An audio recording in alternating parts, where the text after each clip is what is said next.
Hey, what's up everybody? My name's Jordan. I hope this video finds you all doing well, physically and mentally. Mental health is very important for me. Thank you for checking out my videos. It really means a lot. Make sure you drop a like and subscribe if you like what you see and you want to see some more. So I've been teaching myself how to draw and sketch for about 3 years now. And because of that, I think I found some good ways to draw some pretty cool stuff and relatively easy. Now, I know some people have really fancy pencil sets and stuff, and if you do, that's awesome and you want to use that, great, go ahead. But if not, don't worry too much about it. I do a lot of my sketches with just regular old pencil and an eraser on regular old paper. With that being said, grab your pencil, grab your paper, and follow along. Let's draw. Today I'm going to show you how I draw my skulls from a side view, so we'll end up with something just about like this. So I always start by making just a little scale type thing and start with a line. You don't want it too big because this will only lay out the facial features of the skull and not the entire thing. So do that, take that line, divide it in half, and then divide those halves in halves. So you end up with that, with a line just like that. Then from here, I always like to start with the nose, and the nose starts at the second line from the top, and it's kind of an upside down heart shape, but it's only one half. So just like that. And then at the top of the nose, you can do the bridge and kind of angle it back up to this line, the top line. And the bottom of the nose, you can do the top lip, so angle that down to this line here.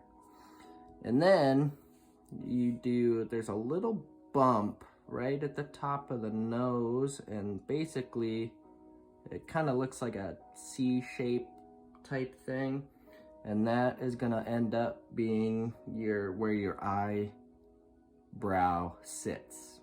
There's kind of a little ridge that you can see from the side view. So from here, you can do the forehead, bring it up.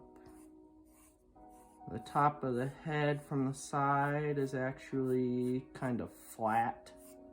It's a lot flatter than most people think, I guess, from the side. So from here, you can do the eye. So come back to this C shape and do a nice little angle, straight back, and then take the middle line from your scale and bring it over, and then from here you can drop this down, and it's just like a circle type loop thing, and bring it back up to right into there. So you end up with something that looks like that. Basically just a circle, and it looks like it kind of got squashed up against a wall or something. And then you can do the outside of the orbital for the eye, and that's just another line basically tracing the outside. Something like that. And then I like to jump down here and do the top jaw, the maxilla.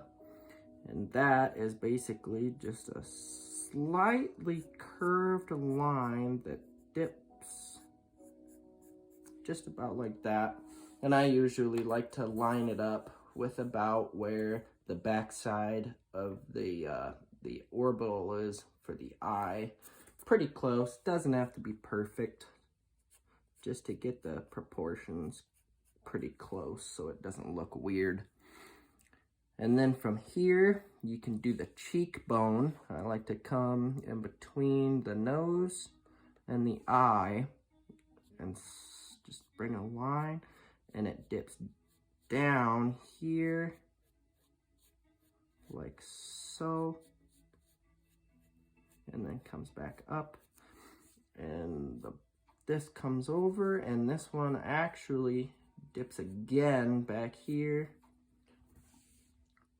and this bone comes down here to meet. It doesn't meet, but it runs right alongside the cheekbone, and this creates the zygomatic arch. And it comes back, and this line here, the top line comes back up and it loops around.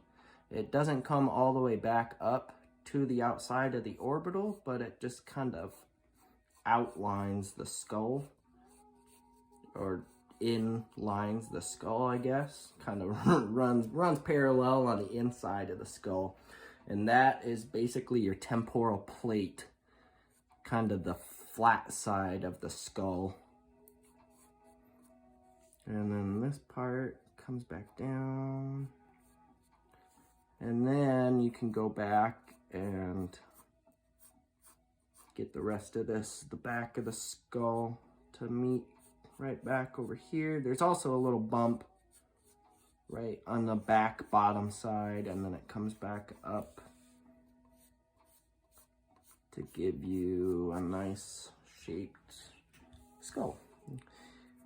This will be where your teeth are. And that, the back side of the jaw here, it just kind of comes up and it goes up underneath of the zygomatic arch. And then from here, I like to do the teeth. And to do the teeth, I like to map them out and make sure that I leave enough room for them. And to do that, I just do little almost V or U shape upside downs, because in a skull you can see the roots. You can see the roots of the teeth, and that's kind of how I do them. So 1, 2, there's six teeth on this side.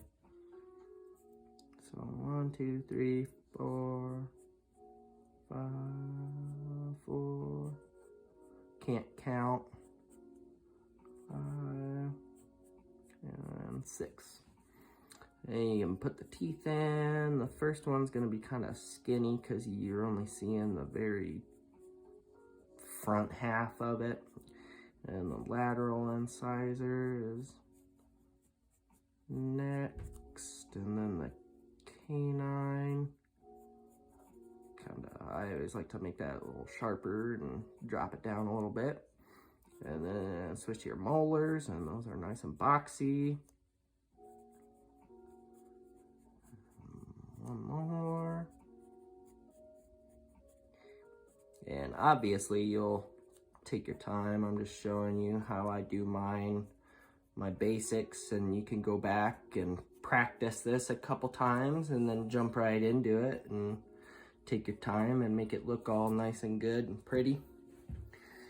So from here, we're basically done. The layout of the skull is basically done. We just need to go back and shade. And to do that, I like to come back to the nose, and I like to put the other side of the nasal cavity that you can see.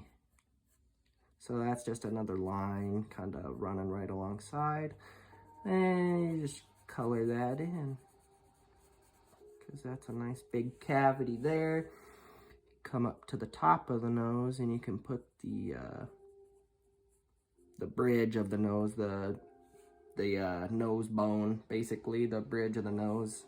It's split here, and then in the middle, and then on the other side too, but you can't see it obviously. Then you go here and you can color in the eyes. The eyes and the nose are obviously going to be the darkest.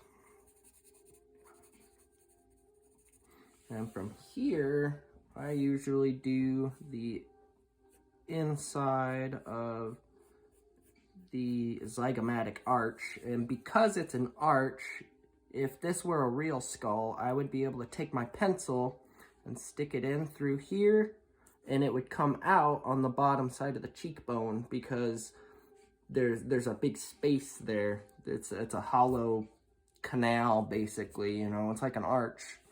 So this is all empty space on the inside. So I usually do this part pretty dark and then smooth it outward from there.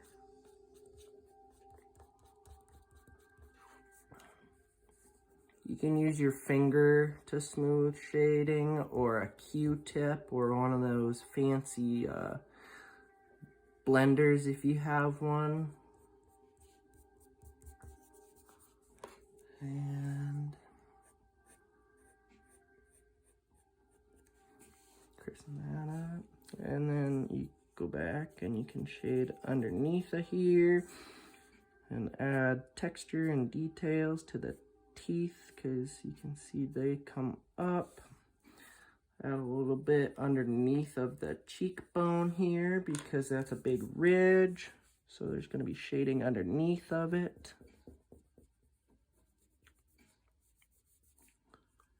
And I usually like to darken everything up a little bit. That's just my style. But from there, that's basically it. You can go back and erase your guidelines and scales and stuff, and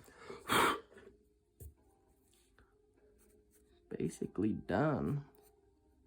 From here, you can keep going and you can add whatever it is that you want to draw with it, or if this is it, then you're done. Can add stylistic choices. You can go back and maybe knock some teeth out, or add some cool vampire fangs or something, and add some horns. Can change the shape of the skull, maybe elongate it or something like an alien. You know, possibilities are endless. You can put a crown on him, whatever. So this is what we ended up with today. I really hope you guys enjoyed this video. If you did, make sure you drop a like and subscribe down below. Thank you for checking it out. I also have an online store that I'm able to upload all my drawings and designs to, and people can go on there and buy clothing and other goods and products and stuff with these designs on them. They print them automatically and send them right to you. So if you're interested in that and you like my designs and my work, I will link the store down below in the description, and you can go and check that out. I would really appreciate it. So until next time, stay safe, keep sketching, and I'll see you soon.